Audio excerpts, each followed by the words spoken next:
आज के इस वीडियो में हम लोग जूनियर क्लास की जो मैथमेटिक्स है उसमें एक बहुत ही इंपॉर्टेंट और बेसिक चैप्टर है जिसका नाम है रैशनल नंबर, जिसको जानना सभी के लिए बहुत ही इंपॉर्टेंट है। तो आज के इस वीडियो में हम लोग जो ये बहुत ही इंपॉर्टेंट चैप्टर है रैशनल नंबर, हम इसका इंट्रो करेंगे, मतलब इसका डिफिनीशन जानेंगे, इसके एग्जाम्पल जानेंगे और इससे रिलेटेड जो इम्पोर्टेंट जो प्रॉपर्टी हैं उनको पढ़ेंगे। तो आइए आज का वीडियो शुरू करते हैं। और सबसे पहले हम जानते हैं कि रैशनल नंबर किसे कहते हैं। तो सबसे पहले हम लिखेंगे रैशनल नंबर।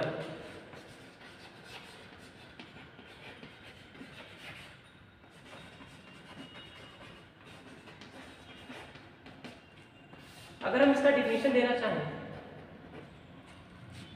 तो लिखेंगे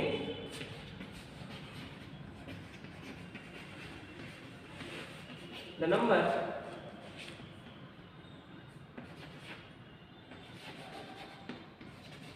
which can be expressed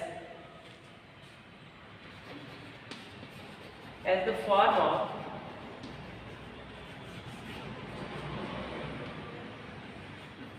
P upon Q, where Q not equal to 0 is called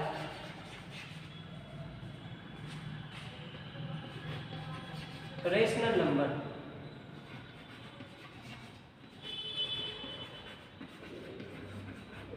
मतलब अगर कोई संख्या है और उस संख्या को हम क्या करें P अपॉन Q के फॉर्म में लिखें, वह जहाँ पे Q नॉट इक्वल टू 0 हो। P हमारा कोई भी इंटीजर हो सकता है, पॉजिटिव इंटीजर, नेगेटिव इंटीजर या 0 हो सकता है, लेकिन जो ये Q है ये हमारा पॉजिटिव इंटीजर और नेगेटिव इंटीजर एक्सेप्ट 0 कोई भी नंबर हो सकता है। तो ऐसे नंबर को हम क्या कहेंगे, रैशनल नंबर कहते हैं। मतलब किसी संख्या को हम न्यूमरेटर और डिनोमिनेटर के फॉर्म में लिखें और जहाँ पे डिनोमिनेटर उसका 0 ना हो तो ऐसी संख्या को हम क्या कहेंगे, रैशनल नंबर कहते हैं। जैसे एग्जाम्पल लिखना चाहें हम तो एग्जाम्पल लिखेंगे हम 1/2 -3/4 0/9 6 -5, ये सब हमारे क्या है, रैशनल नंबर के एग्जाम्पल है। 1/2 -3/4 0/9 6 -5, क्योंकि 6 भी हमारा ये क्या है, एक रैशनल नंबर है, क्योंकि हम 6 को हम क्या लिख सकते हैं 6/1 और ये जो 5 है इसको भी हम -5 को हम देख सकते हैं 5 इक्वल टू -5/1। यानी हम जानते हैं किसी नंबर में अगर किसी नंबर में जब 0 ऐड कर दिया जाता है या 0 सब्ट्रैक्ट कर दिया जाता है तो उसके न्यूमेरिकल वैल्यू में, उसके मैग्नीट्यूड में कोई भी चेंजिंग नहीं होता है। ठीक उसी प्रकार जो 1 होता है, 1 हमारा मल्टीप्लिकेटिव आइडेंटिटी होती है। अभी इसको भी हम लोग डिस्कस करेंगे। तो जब मल्टीप्लिकेटिव आइडेंटिटी होती है, यानी अगर 1 से क्या करें, किसी नंबर में मल्टीप्लाई कर दें या 1 से किसी नंबर में डिवाइड कर दें तो उसके मैग्नीट्यूड में कोई भी डिफरेंट नहीं होता है। तो हम -5 को -5/1 और 6 को 6/1 लिख सकते हैं। अब जैसे ही हमने इसको ऐसे लिखा तो हम देख रहे हैं कि अभी किस फॉर्म का हो गया, P अपॉन Q, यानी न्यूमरेटर अपॉन डिनोमिनेटर, जहाँ पे जो इसका डिनोमिनेटर है वो 1 है, यानी एक्सेप्ट 0 है। इस तरह से हम कह सकते हैं कि 6, -5, 0/9 ये सब क्या है, हमारे रैशनल नंबर है। लेकिन अगर एक एग्जांपल हम अगर ये ले लें, अगर ये 9/0 हो जाएगा तो 9/0 एक रैशनल नंबर नहीं होगा, क्योंकि ये किस फॉर्म का हो जाता है, इसकी वैल्यू लगभग इनफिनिटी होती है, ये अनडिटरमाइंड होता है, इसलिए हम 9/0 को रैशनल नंबर नहीं लेंगे। लेकिन अगर ये 0/9 है तो ये एक रैशनल नंबर। अब जो हमारा अगला टॉपिक है वो है ये जो रैशनल नंबर अभी हम लोगों ने जाना, रैशनल नंबर का एग्जाम्पल देखा, उसकी कुछ प्रॉपर्टी होती है। अगर बेसिकली बात करें तो बेसिकली 4 प्रॉपर्टी होती है, लेकिन अगर आइडेंटिटी और इनवर्स को मिला दें तो 6 प्रॉपर्टी हो जाती है। तो अब हम जो ये रैशनल नंबर की प्रॉपर्टी है, जो 6 प्रॉपर्टी हैं, इनको हम लोग एक एक करके देखेंगे। तो जो हमारा जो सबसे पहला प्रॉपर्टी होगा वो होगा क्लोजर प्रॉपर्टी।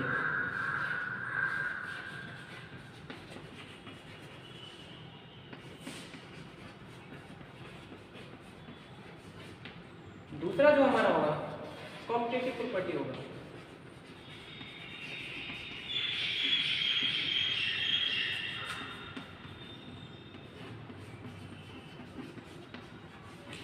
जो हमारा तीसरा होगा एसोसिएटिव प्रॉपर्टी होगा।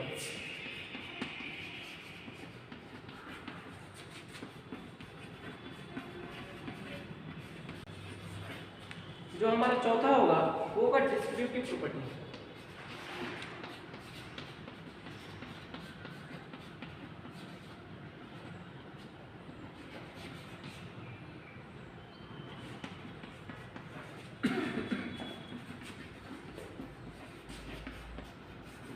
और जो हमारा पांचवा होगा आइडेंटिटी प्रॉपर्टी।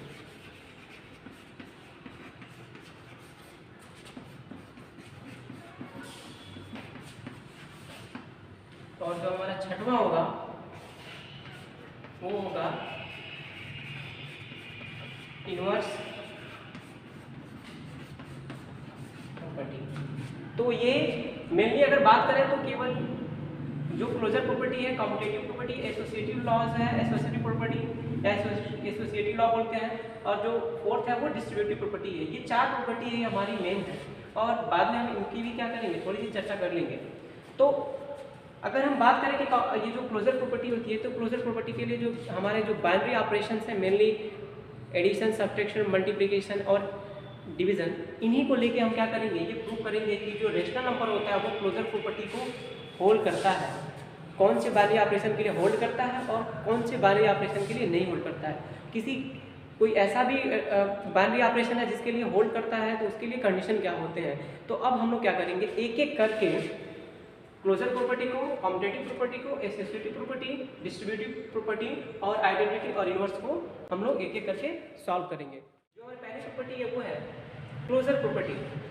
क्लोजर प्रॉपर्टी को हम थोड़ा सा इजी करने के लिए इसमें हमने दो पॉइंट ले लिए हैं। पॉइंट ए जो कह रहा है rational number follow the closure property under addition, subtraction and multiplication, और जो आप बी है वो कह रहा है except zero all numbers follow the closure property under division.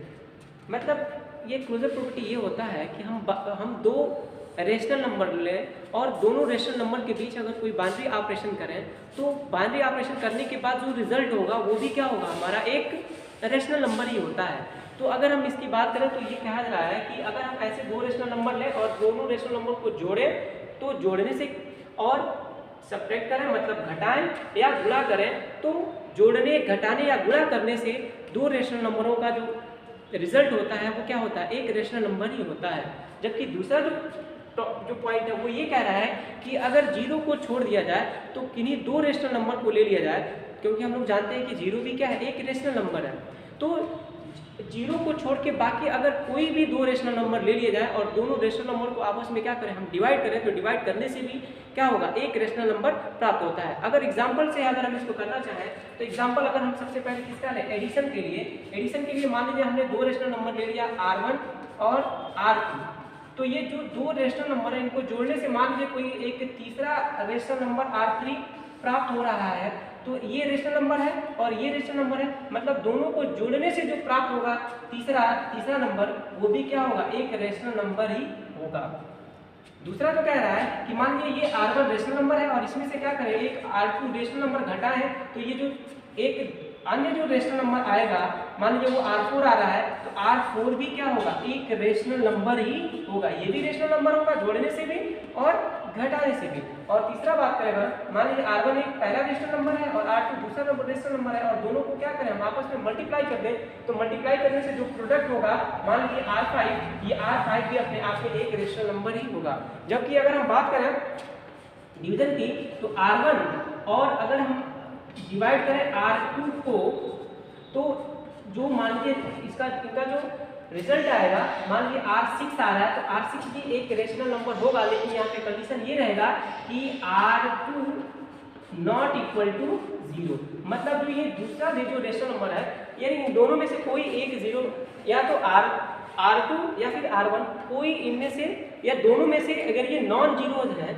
मतलब ये दोनों जीरो नहीं है, या ये जीरो नहीं है या ये जीरो नहीं है, तो ये दोनों डिफरेंट जीरो को छोड़ के बाकी कोई सा भी रेशनल नंबर है, तो दोनों का हम जब डिवाइड करेंगे आपस में, तो जो नया रेशनल नंबर आएगा या जो इनका रिजल्ट आएगा वो भी अपने आप में एक रेशनल नंबर होता है। तो अब तो ये तो रहा हमने थियोरेटिकल किया, अब इसको हम लोग न्यूमेरिकल लेके करेंगे।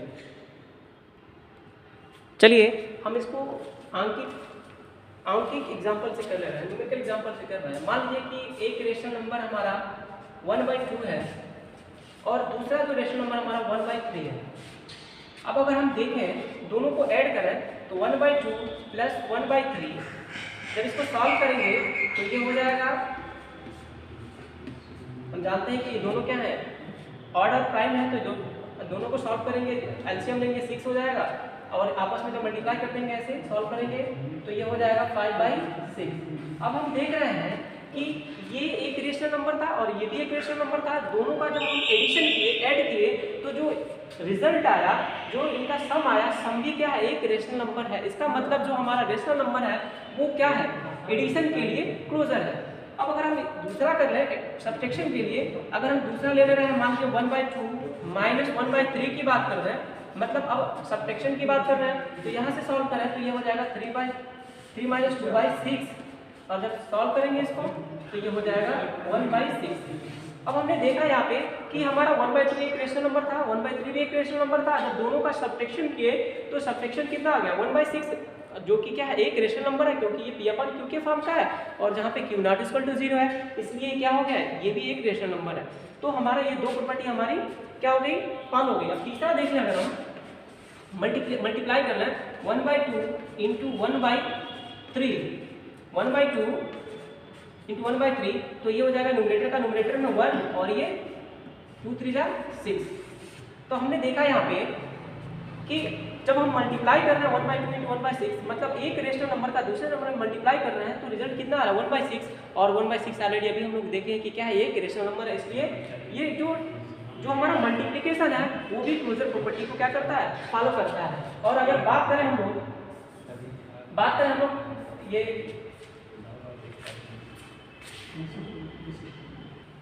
अब बात करें हम लोग डिवीजन की, तो डिवीजन के लिए फिर से हम लोग क्या कर रहे हैं, 1/2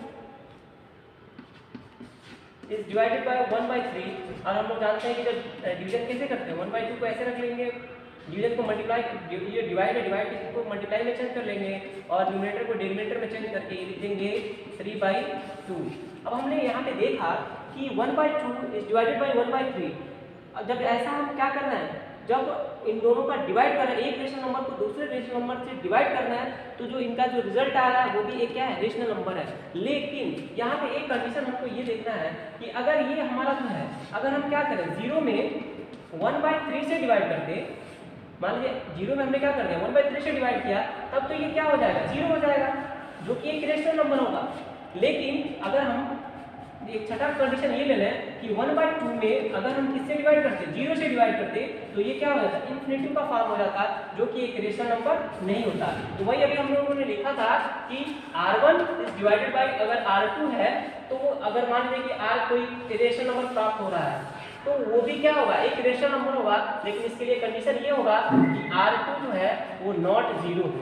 हमारा R1 0 हो सकता है, लेकिन R2 हमेशा क्या होना चाहिए, नॉन 0 ही होना चाहिए। तो इस तरह से हमने देखा कि जितने भी, चाहे हमारा एडिशन हो गया, सब्ट्रैक्शन हो गया, मल्टीप्लिकेशन हो गया, डिवीजन हो गया, सभी क्या है, रेशनल नंबर के लिए क्लोजर प्रॉपर्टी को होल्ड करते हैं। केवल डिवीजन में केवल ये एक चीज़ है कि हम क्या करें, जो रेशनल नंबर 2 होता है जिससे हम डिवाइड करते हैं, वो 0 को छोड़ के बाकी कोई दूसरा नंबर होगा, तो ये सारी प्रॉपर्टी फॉलो होंगी। जो हमारी अगली प्रॉपर्टी है, सेकेंड प्रॉपर्टी है, वो है कम्यूटेटिव प्रॉपर्टी। कम्यूटेटिव प्रॉपर्टी को भी हम लोग क्या कर सकते हैं, इसको 3 भागों में हम डिवाइड करके, इसको आसानी से समझने के लिए 3 पार्ट में हम क्या कर सकते हैं, डिवाइड कर सकते हैं। और जो हमने पहला पार्ट डिवाइड किया उसको ये लिखा है, rational number follow the property of commutative under addition and multiplication. मतलब जो ये कम्यूटेटिव प्रॉपर्टी होती है, क्रम विनिमय नियम जो होता है, क्रम विनिमय नियम, वो क्या होता है, एडिशन लॉ के लिए और मल्टीप्लिकेशन लॉ के लिए फॉलो करता है। मतलब अगर हम क्या करें, ये मान लीजिए कोई rational number, first rational number है R1, और ये दूसरा कोई R2 रेशनल नंबर, हम R1 में क्या कर रहे हैं, R2 रेशनल नंबर ऐड कर रहे हैं, तो जो रिजल्ट आएगा वो उस समय वही रहेगा जब हम क्या करेंगे R2 रेशनल नंबर में R1 रेशनल नंबर को ऐड करेंगे। मतलब चाहे हम R1 में R2 को ऐड करें, चाहे R2 में R1 को ऐड करें, ये दोनों क्या होंगे आपस में इक्वल होंगे और इसी प्रॉपर्टी को हम लोग कहते हैं कॉम्पिटिटिव प्रॉपर्टी। और जो एडिशन के लिए होता है रेशनल नंबर का कॉम्पिटिटिव प्रॉपर्टी क्या होता है, फॉलो होता है। ठीक उसी प्रकार मल्टीप्लिकेशन के लिए ले लें कि अगर ये मान लीजिए R1 क्या है रेशनल नंबर है और ये R2 रेशनल नंबर है, तो हम R1 में R2 का मल्टीप्लाई करें चाहे R2 में R1 का मल्टीप्लाई करें, दोनों का रिजल्ट क्या होगा, सेम होगा। और इस सिचुएशन में हम कह सकते हैं कि जो कॉम्पिटिटिव प्रॉपर्टी होता है वो मल्टीप्लिकेशन के लिए भी क्या होता है, लागू होता है रेशनल नंबर का। लेकिन जो सब्ट्रैक्शन के लिए बात करें तो subtraction is not competitive under subtraction, यानी जो कॉम्पिटिटिव लॉ जो होता है, यानी जो कॉम्पिटिटिव प्रॉपर्टी होती है वो सब्ट्रैक्शन के लिए लागू नहीं होती है। मतलब अगर R1 में से हम R2 रेशनल नंबर, पहले रेशनल नंबर में से दूसरे रेशनल नंबर को जो सब्ट्रैक्ट करेंगे तो जो रिजल्ट आएगा वो R2 में से R1 के इक्वल नहीं होगा। जैसा कि हम लोग इंटीजर के लिए ही पढ़े हैं कि अगर हम 3 में से 2 घटाएं और 2 में से 3 घटाएं तो दोनों रिजल्ट सेम नहीं होते। जैसे कि मान लीजिए अगर 3 या 3, अभी हम एक एक को करके हम फिर क्या करेंगे न्यूमेरिकली भी समझ लेंगे। और ठीक ऐसे ही जो होता है जो डिवीजन होता है, डिवीजन भी फॉलो नहीं करता है कॉम्पिटिटिव लॉ को, डिवीजन भी फॉलो नहीं करता है। जैसे कि मान लीजिए कि R1 कोई रेशनल नंबर है और अगर हम इसमें R2 से डिवाइड करें तो जो रिजल्ट आएगा वो नॉट इक्वल टू होगा किसके, अगर R2 रेशनल नंबर में हम R1 से क्या करें डिवाइड करें। मतलब पहले रेशनल नंबर में अगर दूसरे नंबर से हम क्या करें डिवाइड करें तो जो रिजल्ट आएगा, अगर दूसरे नंबर में हम पहले नंबर से डिवाइड करें तो दोनों का रिजल्ट सेम नहीं होता है। इसका मतलब डिवीजन और सब्ट्रैक्शन जो होता है कॉम्पिटिटिव नहीं होता है, लेकिन एडिशन और जो मल्टीप्लिकेशन होता है वो दोनों ही कॉम्पिटिटिव लॉ को फॉलो करते हैं रेशनल नंबर के लिए। अब इसको हम लोग क्या करेंगे न्यूमेरिकली करेंगे एक एक को। अब जैसे एग्जांपल अगर हम ले रहे हैं कॉम्पिटिटिव प्रॉपर्टी के लिए 1/2 और प्लस 1/3 इक्वल टू क्या होगा 1/3 प्लस 1/2। अगर हम दोनों को ऐड करें तो यहाँ पे जब ऐड करेंगे तो ये 3 इक्वल टू, हम दोनों को एक साथ लेके चलना है, 3 + 2 अपान 3 × 2 = 6 इक्वल टू यहाँ पे भी लेके चले तो क्या होगा 2 + 3 अपान 6। तो इधर भी कितना हो गया 5 अपान 6 इक्वल टू इधर भी 5 अपान 6। तो ये दोनों RHS इक्वल टू क्या हो गया LHS। इसका मतलब जो है कॉम्पिटिटिव लॉ एडिशन के लिए फॉलो करता है रेशनल नंबर के लिए। अगर हम मल्टीप्लिकेशन की बात करें तो हमने क्या कर दिया 1/2 × 1/3 इक्वल टू 1/3 × 1/2। अब अगर हम इसमें मल्टीप्लाई करें तो 1 × 1 = 1 और 2 × 3 = 6, और इसके लिए मल्टीप्लाई करें तो क्या हो जाएगा 1 × 1 = 1 और 2 × 3 = 6। अब यहाँ पे भी हम लोग देख रहे हैं कि RHS इक्वल टू क्या है LHS है। इसका मतलब ये मल्टीप्लिकेशन के लिए भी कॉम्पिटिटिव लॉ फॉलो हो रहा है। लेकिन अगर हम सब्ट्रैक्शन की बात करें तो 1/2 में से अगर 1/3 को हम क्या कर रहे हैं सेपरेट कर रहे हैं तो 1/3 - 1/2 करें तो यहाँ से देखेंगे अगर यहाँ पे हम सब्ट्रैक्ट करें तो ये हो जाएगा 3 - 2 अपान 6 और इधर हो जाएगा 2 - 3 अपान 6। यहाँ पे हो गया हमारा 1/6 और इधर हो जाएगा हमारा -1/6। हम जानते हैं कि 1/6 इधर है, ये पॉजिटिव नंबर है और ये क्या है नेगेटिव है। मतलब अगर हम नंबर लाइन में बात करें जैसे कि हम लोग फ्रैक्शन को देखते थे, क्योंकि हम ये फ्रैक्शन के इक्विवेलेंट जैसे होता है, जैसे कि हम फ्रैक्शन को हम नंबर लाइन पर रिप्रेजेंट कर सकते हैं, ऐसे रेशनल नंबर को भी हम क्या कर सकते हैं नंबर लाइन पे रिप्रेजेंट कर सकते हैं। तो अगर हम 0 से राइट साइड में देखें तो ये पॉजिटिव नंबर है और ये 0 से उतने ही डिस्टेंस पे क्या है नेगेटिव नंबर है। इसका मतलब दोनों बराबर नहीं है। इसका मतलब जो ये सब्ट्रैक्शन का है, सब्ट्रैक्शन क्या करता है कॉम्पिटिटिव लॉ को फॉलो नहीं करता है। ठीक ऐसे ही अगर हम डिवीजन की बात करें 1/2, आप चाहे तो दूसरा कोई नंबर लेके भी हम इसमें क्या कर सकते हैं सॉल्व कर सकते हैं। फिलहाल हमने 1/2 ले लिया और इसमें क्या करें डिवाइड करें 1/3 से, और इधर 1/3 में हम डिवाइड करें किससे 1/2 से। तो हम इसको जानते हैं कि 1/2 और ये मल्टीप्लाई में चेंज हो जाएगा 3/1 इक्वल टू 1/3 × 2/1। तो ये देखिए ये हो जाएगा 3/2 और ये हो जाएगा 2/3।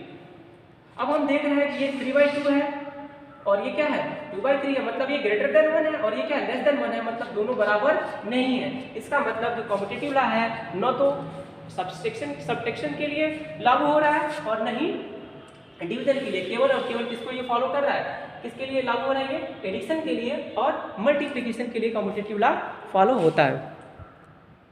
जो हमारी थर्ड प्रॉपर्टी है एसोसिएटिव प्रॉपर्टी, उसको भी हम लोग क्या कर सकते हैं, उसको भी हम सेक्शन में करके और उसको इजीली तरीके से समझ सकते हैं। जैसे कि अगर हम इसको पॉइंट ए की बात करें तो कहेंगे कि rational number follow the associative property under addition and multiplication.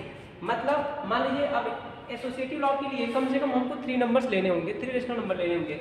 मान लिया हमने R1, R2, R3 ये 3 रेशनल नंबर्स हैं, तो हमने इसको ऐसे लिख दिया। अगर हम यहाँ पे R1 में पहले R2 ये ब्रैकेट हमने लगा दिया, अगर हम इसका मतलब ब्रैकेट जब लग जाता है तो बोर्ड मास रूल फॉलो हो जाता है। अगर हम क्या करें, अगर हमने यहाँ पे ब्रैकेट लगा दिया तो सबसे पहले हमको इस ब्रैकेट को ओपन करना होगा, मतलब पहले R1 में R2 को जोड़ना पड़ेगा और जो उसका रिजल्ट होगा उसके बाद उसमें क्या करना पड़ेगा, हमको R3 को ऐड करना पड़ेगा। ठीक ऐसे ही अगर हम यहाँ पे क्या करें, यहाँ पे अगर ये ब्रैकेट यूज कर लें, मतलब ब्रैकेट यहाँ पे लग गया तो मतलब पहले R2 में R3 को ऐड करना पड़ेगा और जो उसका रिजल्ट होगा उसमें हम क्या करेंगे, R1 जोड़ेंगे। तो ये दोनों का रिजल्ट क्या होगा, सेम होगा। मतलब जो ये एसोसिएटिव लॉ को क्या करता है, फॉलो करता है एडिशन के लिए। ठीक ऐसे ही अगर मल्टीप्लिकेशन के लिए ले लें, अगर पहले R1 में R2 यानी पहले रेशनल नंबर में दूसरे नंबर का मल्टीप्लाई करें और उसके जो प्रोडक्ट आएगा उसमें हम क्या करें, थर्ड रेशनल नंबर से मल्टीप्लाई करें, तो जो रिजल्ट आएगा ठीक ऐसे ही यहाँ पे R2 और R3 यानी मैं पहले R2 में R3 का मल्टीप्लाई करते तो जो रिजल्ट आएगा उसमें हम क्या करेंगे, फर्स्ट रेशनल नंबर से मल्टीप्लाई करेंगे, तो उस स्थिति में दोनों ही वैल्यू क्या होंगे, सेम होंगे। इसका मतलब ये मल्टीप्लिकेशन के लिए भी क्या होता है, फॉलो होता है। लेकिन अब अगर हम बात करें सब्सट्रैक्शन के लिए, मतलब R1 माइनस R2 ऐसे कर दे रहे हैं R3 equal to R1 R2 R3। अगर हम यहाँ पे ये ब्रैकेट लगा लें और यहाँ पे अगर ये ब्रैकेट लगा लें तो अब हम R1 में से R2 को घटाएंगे, जो रिजल्ट आएगा उसमें से हम R3 को घटाएंगे, तो ये जो रिजल्ट यहाँ पे आएगा वो रिजल्ट इनके बराबर नहीं होगा।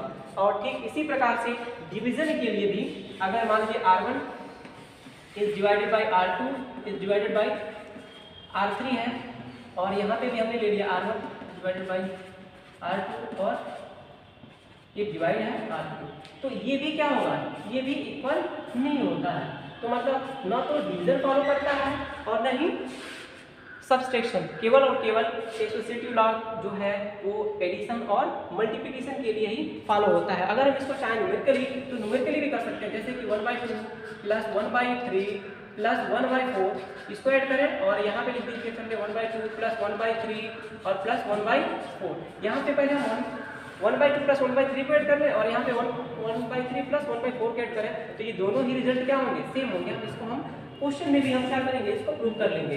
और ऐसे ही अगर यहाँ पहले 1/2 इंटू 1/3 एक ब्रैकेट में ले लिया, फिर इसमें क्या करें 1/4 से मल्टीप्लाई करें, फिर ऐसे ही 1/2 इंटू 1/3 इंटू 1/4 और यहाँ पे ऐसे करें, तो ये दोनों केस में क्या होगा, ये फॉलो होगा, ये भी सही होगा और ये भी सही होगा। लेकिन जो सब्सट्रैक्शन है, सब्ट्रैक्शन और डिवीजन, ये एसोसिएटिव लॉ को फॉलो नहीं करते हैं। आज के वीडियो में फिलहाल इतना ही।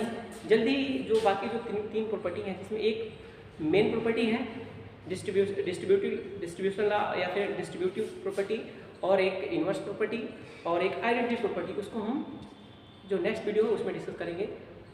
धन्यवाद।